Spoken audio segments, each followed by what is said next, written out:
മഹാരാഷ്ട്ര രാഷ്ട്രീയത്തിൽ കഴിഞ്ഞ 3 പതിറ്റാണ്ടിനിടെ 1990കളുടെ തുടക്കം മുതൽ അതിശക്തനായ ഒരു സാന്നിധ്യമായിരുന്നു അജിത് പവാറിൻ്റേത്. അജിത് പവാറിൻ്റെ ഈ രാഷ്ട്രീയ ചരിത്രം നേരത്തെ അക്ഷയ് വളരെ വിശദമായി തന്നെ പ്രതിപാദിച്ചിരുന്നു. അതുകൊണ്ട് തന്നെ ഞാൻ അതിൻ്റെ വിശദാംശങ്ങളിലേക്ക് ഇപ്പോൾ കടക്കുന്നില്ല. പക്ഷേ മറ്റൊരു പ്രധാനപ്പെട്ട വാർത്ത ഇപ്പോൾ പുറത്തു വരുന്നുണ്ട്. ഈ അപകടത്തെ സംബന്ധിച്ച് കേന്ദ്ര ആഭ്യന്തരമന്ത്രി അമിത്ഷായും പ്രധാനമന്ത്രി നരേന്ദ്രമോദിയും ഈ മഹാരാഷ്ട്ര മുഖ്യമന്ത്രി ദേവേന്ദ്ര ഫട്നാവിസുമായി ടെലിഫോണിൽ ബന്ധപ്പെട്ട് സംസാരിച്ചിരിക്കുന്നു എന്നതാണ് ഏറ്റവും പ്രധാനപ്പെട്ട കാര്യം. ഡൽഹിയിൽ ഉള്ള പ്രധാനമന്ത്രി നരേന്ദ്രമോദി ഇന്ന് രാവിലെ ഈ അപകട വാർത്ത പുറത്തു വന്നതിന് തൊട്ടു പിന്നാലെ തന്നെ ഈ മഹാരാഷ്ട്ര മുഖ്യമന്ത്രി ദേവേന്ദ്ര ഫട്നാവിസിനെ ടെലിഫോണിൽ ബന്ധപ്പെട്ട് ഈ അപകടത്തിന്റെ വിശദാംശങ്ങൾ സംബന്ധിച്ചുള്ള കാര്യങ്ങൾ ആരാഞ്ഞിരിക്കുന്നു. തൊട്ടു പിന്നാലെ തന്നെ കേന്ദ്ര ആഭ്യന്തരമന്ത്രി അമിത്ഷായും ഈ ദേവേന്ദ്ര ഫട്നാവിസിനെ ബന്ധപ്പെട്ട് അദ്ദേഹവുമായി ബന്ധപ്പെട്ട വിശദാംശങ്ങൾ തേടിയിരിക്കുന്നു എന്നതാണ് ഏറ്റവും പുതുതായി ലഭിക്കുന്ന വിവരം.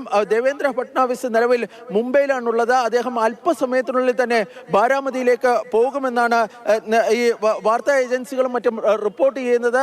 ഈ സംഭവ സ്ഥലത്തേക്ക് കേന്ദ്ര സിവിൽ വ്യോമയാന മന്ത്രിയെ പ്രധാനമന്ത്രി അയച്ചേക്കുമെന്ന വാർത്തകളും പുറത്തു വരുന്നുണ്ട്. പ്രധാനമന്ത്രിക്ക് ഇന്ന് ഡൽഹിയിൽ പാർലമെന്റിന്റെ സംയുക്ത സമ്മേളനത്തിൽ അദ്ദേഹത്തിന് പങ്കെടുക്കേണ്ടതായുണ്ട്. ഒരുപക്ഷെ ആ ചടങ്ങ് കഴിഞ്ഞതിന് ശേഷം പ്രധാനമന്ത്രിയും മഹാരാഷ്ട്രയിലേക്ക് പോകാനുള്ള സാധ്യതയാണ് നിലവിൽ ഉള്ളത് എന്നാണ് പറയുന്നത്. പ്രത്യേകിച്ച് മഹാരാഷ്ട്രയിലെ ഈ NDA സഖ്യത്തിന്റെ മഹായുതി സഖ്യത്തിലെ ഏറ്റവും ശക്തനായ നേതാക്കളിൽ ഒരാളാണ് അജിത് പവാർ. അജിത് പവാർ സ്വന്തം അമ്മാവിനെ കൈവിട്ടാണ് ഈ മഹായുതി സഖ്യത്തിന്റെ ഭാഗമായി അവിടെ ദേവേന്ദ്ര ഫട്നാവിസ് സർക്കാരിനെ പിന്തുണയ്ക്കുന്ന ഒരു നേതാവായി മാറുകയും ചെയ്തത്. നേരത്തെ പറഞ്ഞതുപോലെ തന്നെ കഴിഞ്ഞ നിയമസഭാ തെരഞ്ഞെടുപ്പിൽ ഈ NCPയുടെ ശക്തി കേന്ദ്രങ്ങളിലൊക്കെ വലിയ ഒരു മുന്നേറ്റമാണ് ഈ അജിത് പവാറിന്റെ പാർട്ടിക്ക്, അജിത് പവാർ നേതൃത്വം നൽകുന്ന NCP വിഭാഗത്തിനും മറ്റും ഉണ്ടായിരുന്നത്. അത് സ്വാഭാവികമായും മഹാവികാസ് അഘാഡിക്ക് വലിയ തിരിച്ചടിയാണ് ഉണ്ടായത്. കാരണം പരമ്പരാഗതമായി പൂന, ബാരാമതി തുടങ്ങിയ മേഖലകളിലെ ശക്തി കേന്ദ്രങ്ങളിൽ ഈ അജിത് പവാറിന്റെ സാന്നിധ്യമാണ് യഥാർത്ഥത്തിൽ മഹാവികാസ് അഘാഡിക്ക്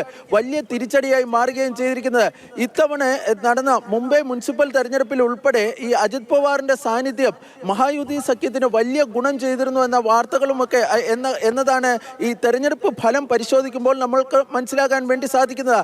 അതുകൊണ്ടാണ് ഈ NCPകൾ ഒന്നാകുന്ന ഒരു കാലം, അതായത് NCPകൾ രണ്ട് വിഭാഗങ്ങളും ഒന്നാകുന്ന ഒരു കാര്യത്തെ സംബന്ധിച്ചുള്ള ചർച്ചകൾ മഹാരാഷ്ട്ര രാഷ്ട്രീയത്തിലും ദേശീയ രാഷ്ട്രീയത്തിലുമൊക്കെ വളരെ സജീവമായി തന്നെ നടക്കുന്നിരുന്നത്.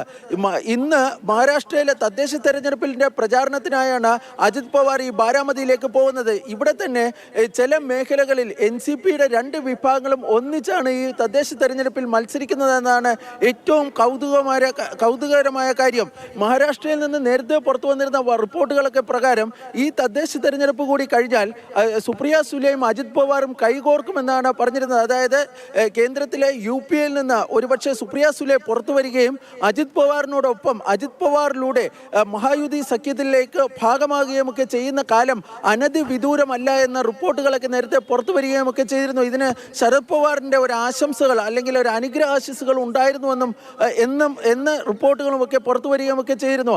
ഈ രണ്ട് NCPകളും ഒന്നാകുമെന്ന സൂചനകൾ അല്ലെങ്കിൽ അഭ്യൂഹങ്ങൾ അതിശക്തമായി നിലനിൽക്കുന്നതിനിടയിലാണ് ഇപ്പോൾ ഞെട്ടിപ്പിച്ചുകൊണ്ട് അല്ലെങ്കിൽ അവിചാരിതമായി ഇപ്പോൾ ഈ അജിത് പവാറിന്റെ മരണം ഉണ്ടായിരിക്കുന്നത്.